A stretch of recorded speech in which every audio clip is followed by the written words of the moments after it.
Last year, 234,000 people bought a Hyundai Tucson. It was the best-selling Hyundai in America by a massive margin. And at least half of those buyers made at least one mistake that is going to cost them real money within the first 3 years of ownership. I am not talking about buying the wrong color.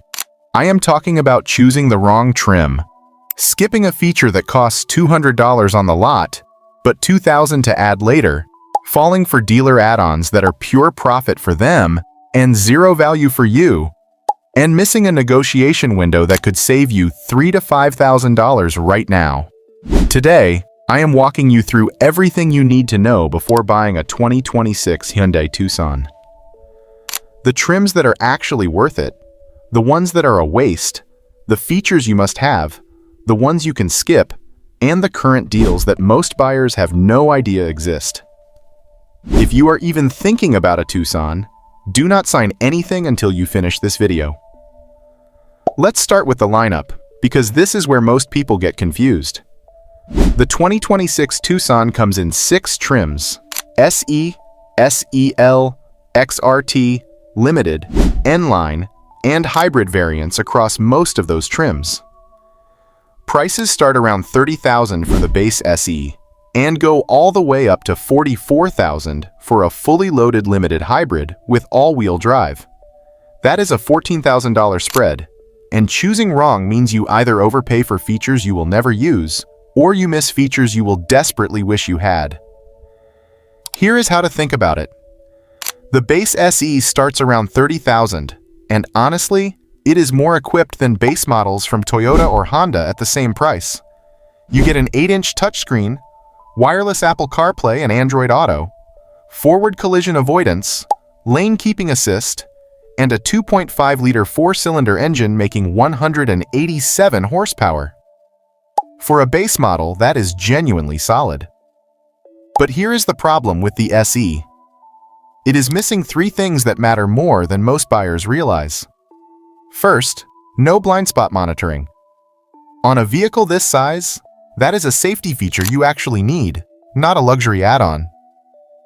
Second, no power driver seat. You are adjusting your seat manually every time someone else drives your car. Third, no dual-zone climate control. If you have a passenger who runs hot while you run cold, you are going to hear about it every single drive. Those 3 features alone make the jump to the SEL worth every penny. The SEL starts around $32,000 to $33,000. For roughly $2,000 to $3,000 more than the base, you get blind spot monitoring, rear cross traffic alert, a power driver seat, dual zone climate, a larger 12.3-inch digital instrument cluster, and heated front seats. This is the trim where the Tucson stops being a budget car and starts feeling like a $38,000 vehicle that you got for $33,000. If you are buying a Tucson with a normal budget and want the best value, the SEL is the answer. Full stop. I would tell my own family to buy this trim. Now, here is where it gets interesting. The XRT is a new addition to the lineup, and it is designed for people who want the Tucson to look more rugged and off-road capable. It adds unique bumper styling, dark chrome accents, all-terrain tires, roof rails, and a slightly lifted look. Pricing sits around $35,000. Here is my honest take on the XRT. If you actually go off-road, even occasionally, the all-terrain tires and the styling make this a solid choice. If you never leave pavement, you are paying $2,000 for looks. The XRT does not add any meaningful mechanical upgrades over the SEL. No additional ground clearance, no upgraded suspension, no skid plates. It is a cosmetic package. A good-looking one, but cosmetic nonetheless. Know what you are paying for. The Limited is the top trim at around $38,000 to $40,000.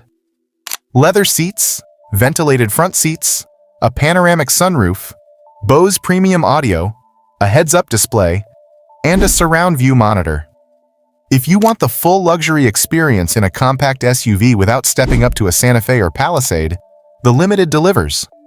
But it is $5,000 to $7,000 more than the SEL, And you need to honestly ask yourself whether leather seats and a sunroof are worth that jump. For most people, I would say no. The SEL gives you 90% of the experience for 75% of the price. The N-Line is the performance trim. It swaps the standard engine for a 2.5-liter turbo making 276 horsepower, adds a sport-tuned suspension, larger brakes, and a dual-clutch transmission. Starting around $37,000. If you want a genuinely fun-to-drive compact SUV, the N-Line is the real deal. That turbo engine transforms the car. But know that the ride is firmer, the fuel economy is worse, and the dual-clutch transmission can feel jerky at low speeds in stop-and-go traffic. It is a trade-off. Now, let me talk about the one decision that trips up more Tucson buyers than anything else. Hybrid or gas? The Tucson Hybrid pairs a 1.6-liter turbo engine with an electric motor for a combined 231 horsepower and an EPA estimated 38 miles per gallon combined. The gas-only model gets around 29 miles per gallon combined. That is a 9 mile per gallon difference. Let me put that in real dollars. If you drive 15,000 miles a year, at $3.50 per gallon, the hybrid saves you roughly $500 per year in fuel. Over 5 years, that is $2,500. The hybrid premium is about $2,000 to $3,000 over the equivalent gas trim. That means the hybrid pays for itself in fuel savings within 4 to 5 years. If you plan to keep the car that long, and most Tucson buyers do, the hybrid is the smarter financial decision. Period. But there is another reason to consider the hybrid that most people overlook. Resale value. Hybrid Tucsons are holding their value significantly better than gas models on the used market. When you go to sell or trade in after 5 years, you will likely get $1,000 to $2,000 more for a hybrid than the equivalent gas version. Add that to the fuel savings, and the hybrid actually costs you less to own over time, despite the higher sticker price. Now let's talk about the dealer experience, because this is where thousands of dollars are won or lost. Right now, in 2026, Tucson inventory is healthy at most dealers. This is important. When inventory is high, you have negotiation power. When inventory is low, dealers charge markups. The Tucson is no longer in a shortage situation, which means you should never pay above MSRP. Let me say that again. Do not pay a single dollar over MSRP for a 2026 Tucson. If a dealer is charging a market adjustment, walk away. There is another dealer within 30 miles who will sell you the same car at sticker or below. Current incentives are strong. Hyundai is offering 0% financing for up to 60 months on select trims, plus additional cashback offers depending on your region. These change monthly, so check Hyundai's website the week you plan to buy. But here is what most people miss. You typically cannot stack 0% financing with cashback rebates. You get one or the other. Run the math both ways. In many cases, taking a slightly higher interest rate plus the cashback actually saves you more than 0% with no rebate. Your dealer will never tell you this because 0% sounds sexier and they make more money on it. 3 dealer add-ons you should always decline. 1. Fabric protection. They will charge you $300 to $500 to spray your seats with a product you can buy at Walmart for $12. Decline it every time. 2. VIN etching.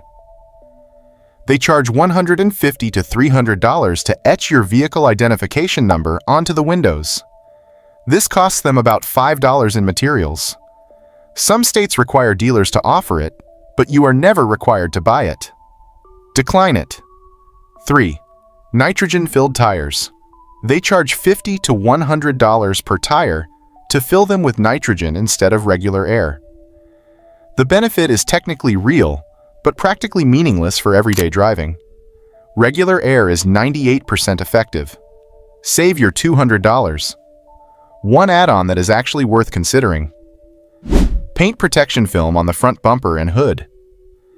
The Tucson's front end catches a lot of road debris, and rock chips on modern paint are expensive to repair.